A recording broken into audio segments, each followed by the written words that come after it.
Hey guys, in this session we are going to study types of banking. So there are various types of banking starting from, first of all, what is banking? What is banking? Banking is a service given to you. It comes under the tertiary sector of economy. Banking is a service given to me and you by commercial banks to us and by financial institutions to commercial bank, by central bank to commercial banks. Basically, banking is a service. It comes under the tertiary sector of Indian economy. About the types of banking, there are various types of banking like universal banking. So first type is universal banking. Universal banking is basically what? Whenever commercial bank offers you certain products like insurance, demat account and mutual fund. जब भी commercial bank आपको insurance, mutual fund और demat account की facility दे रहा होता है तो ये कहा जाता है कि कॉमर्शियल बैंक क्या कर रहा है? यूनिवर्सल बैंकिंग कर रहा है. Offshore banking. Offshore banking is basically what? कि जब भी पॉलिटिकल और इकोनॉमिक अनस्टेबिलिटी को ध्यान में रखते हुए if individuals or a person started switching his fund from one country to another country, that particular activity is known as what? Offshore banking. मतलब राजनीतिक और आर्थिक अस्थिरता को ध्यान में रखते हुए जब भी कोई व्यक्ति अपने फंड्स को, अपने पैसे को एक देश से दूसरे देश में ट्रांसफ़र करना शुरू करते हैं तो उस प्रोसेस को क्या कहा जाता है? ऑफशोर बैंकिंग कहा जाता है. Islamic banking is basically what? It is related to religion specific particular. It is related to particular religion.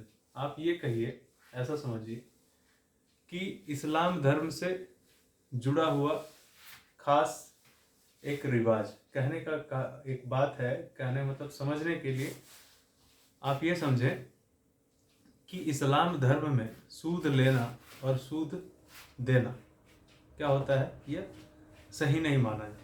तो Islamic banking is basically what? Interest free loans and deposit. If whenever a commercial bank offers you interest free loans and deposit, that particular banking is known as Islamic banking.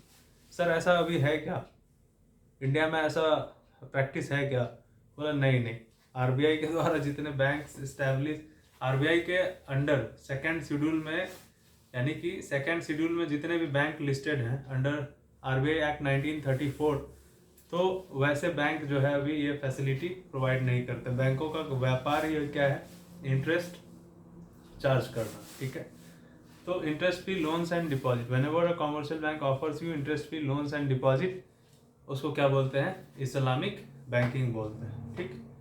और इसका जो Islamic banking का इतिहास जो है medieval history से जुड़ा हुआ है. So now global banking. Global banking is basically what? If a commercial bank is operating more than one country. If a commercial bank is operating in more than one countries, that type of and providing their banking services in that area, कहने का मतलब ये हुआ कि जब भी कोई commercial bank एक से अधिक देशों में कार्य कर रहा होता है और अपनी बैंकिंग सेवाओं को दे रहा होता है तो उस टाइप के बैंकिंग को क्या बोले? ग्लोबल बैंकिंग, है ना. Parallel banking. Parallel banking is basically what? Due to global banking, commercials have to follow certain rules and regulation of that country where they are operating in. कहने का मतलब ये कि ग्लोबल बैंकिंग के वजह से मान लीजिए एसबीआई का ब्रांच इंडिया में भी है और एसबीआई मान लीजिए विदेश में भी कार्यरत है. मान लीजिए यूके में कोई एसबीआई बैंक और इंडिया में कोई एसबीआई बैंक. हालांकि एसबीआई जो है वो भारत का बैंक क्योंकि इसका जो डोमिसाइल है, इसका जो हेड ऑफिस है वो इंडिया में है। तो आरबीआई के गाइडलाइंस को एसबीआई मानेगी और यूके का जो सेंट्रल बैंक है वहाँ के भी गाइडलाइन को एसबीआई मानेगी। कौन सी बैंक? वैसी एसबीआई बैंक जो यूके में है ना। एसबीआई का वैसा ब्रांच जो यूके में है उसको यूके के सेंट्रल बैंक का गाइडलाइन भी मानना पड़ेगा, चूंकि वो बैंक इंडिया का है। तो इंडिया में आरबीआई, तो इंडिया का भी कोर प्रोटोकॉल उसको फॉलो करना हो। तो इस टाइप का जो बैंकिंग सर्विसेज दे रहा होता है बैंक, इसको क्या बोले? Parallel banking. इसको एक सेंटेंस में ऐसे समझे, due to global banking. Global banking मतलब प्रेजेंस जो है एक से अधिक देश में है उस बैंक का। Due to global banking, commercials have to follow certain rules and regulation where they are operating in. Okay, that type of banking is known as parallel banking. Now what is unit banking? Unit banking is basically what? कि if a commercial bank operates from a single building or single head office, that type of banking is known as unit banking. मतलब कहने का ये हुआ कि कोई भी bank अगर जिसका सिंगल ब्रांच या सिंगल हेड ऑफिस, मतलब उसका कोई ब्रांच ही नहीं, एक ही बिल्डिंग से ऑपरेट कर रहा है, एक ही बिल्डिंग है ना, एक ही ऑफिस है, एक और उसी इसको हेड ऑफिस बोल लीजिए, ब्रांच ऑफिस बोल लीजिए। तो ये बैंकिंग तो अब इंडिया में शायद ही कहीं।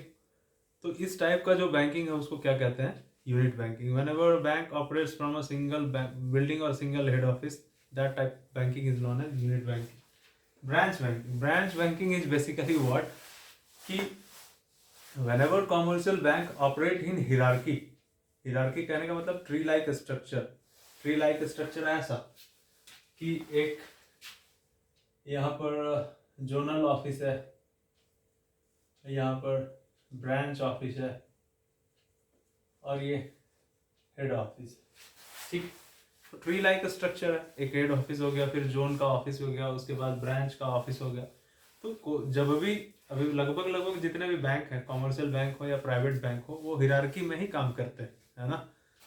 तो whenever bank operates in hierarchy, है ना, तो ये हिरार्की वाला जो स्ट्रक्चर आपको बताया, that type of banking is known as branch banking. मतलब एक हेड ऑफिस हो, जोनल ऑफिस हो, ब्रांच ऑफिस हो, इस स्ट्रक्चर में अगर बैंक का कामकाज चल रहा है तो उसको क्या बोलेंगे? क्या कर रहा हूँ? ब्रांच बैंकिंग की सेवा है। Retail banking, retail banking is basically what? Banking services given to individuals. किसी व्यक्ति विशेष को जो बैंकिंग सेवा दे रही होती है कॉमर्शियल बैंक, उसको क्या कहते हैं? रिटेल बैंकिंग, ठीक।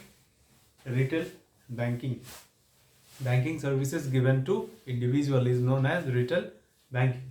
जैसे हमको आपको जो बैंकिंग सेवा मिल रहा है वो क्या है? रिटेल बैंकिंग है। जब आप मान लीजिए आप ऑनलाइन बैंकिंग जब यूज करते होंगे तो आप एसबीआई का जब ऑनलाइन बैंकिंग यूज कर रहे हैं तो वो जो वेब पेज आपको रिडायरेक्ट होता है तो वहाँ पर आप देखते होंगे इंडिविजुअल लॉगिन और कॉर्पोरेट लॉगिन भी है। तो वो जो इंडिविजुअल लॉगिन है, वो जो बैंकिंग सेवा इंडिविजुअली आपको दे रही है बैंक, उसको क्या बोले? रिटेल बैंकिंग बोले। Banking services given to individual is known as retail banking. Wholesale banking, wholesale banking is what? Banking services given to corporate sector. Wholesale banking is what? Banking services given to corporate sector by commercial banks. That type of banking is known as wholesale banking. यानी कि corporate sector को जो banking सेवाएं दी जा रही है बैंकों के द्वारा, उसको क्या बोले? होलसेल बैंकिंग बोले। Virtual banking, virtual is banking is what? If someone uses most of the banking services without visiting branch, that type of particular banking is known as what? Virtual banking. मतलब कोई ऐसा व्यक्ति जो banking कर तो रहा है लेकिन बैंकिंग सेवा लेते समय वो ब्रांच विजिट नहीं कर रहा। मान लीजिए आज के डेट में आप क्या करते हैं, आप गए किसी मॉल में, आपने कुछ परचेज किया और परचेज करने के बाद क्या किया? फ़ोन निकाला आपने, फ़ोन निकालने के बाद फ़ोन पे कर दिए, पेटीएम कर दिए, गूगल पे कर दिए। तो क्या कर रहे हैं आप? बैंकिंग सेवा ले तो रहे हैं लेकिन बैंक तो नहीं जा रहे ना। पैसा तो अल्टीमेटली आपके अकाउंट से ही डेबिट होना है ना। तो जब वो पैसा आपके अकाउंट से निकला तो आप बैंक तो नहीं गए पैसा निकाल, लेकिन आपने बैंकिंग सेवा लिया तो आपने क्या किया, आपने वर्चुअल बैंकिंग किया। If someone or if an individual avails most of the banking services without visiting the branch, that type of particular banking is known as what? Virtual banking. Now core banking. Core is what? core banking का मतलब core में ही छिपा हुआ है, ठीक है। core का मतलब होता है centralise online real time electronic exchange environment. Core का मतलब क्या? Centralised online real time electronic exchange environment. So basically क्या समझ आया? It's a electronic exchange environment which is centralised, तो दैट इज कोर बैंकिंग। और इसी कोर बैंकिंग के वजह से क्या होता है,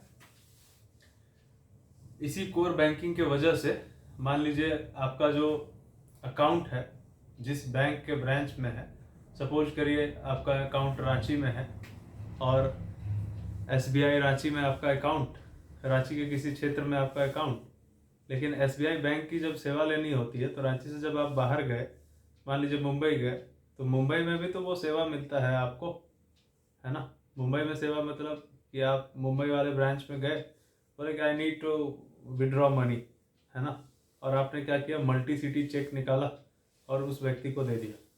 हालांकि आपका अकाउंट तो वहाँ है नहीं, तो आपने क्या किया, बेसिकली कोर के वजह से ही ये पॉसिबल हो पाता है कि आप बैंकिंग सेवा अपने बैंक के किसी भी ब्रांच में ले पाते हैं।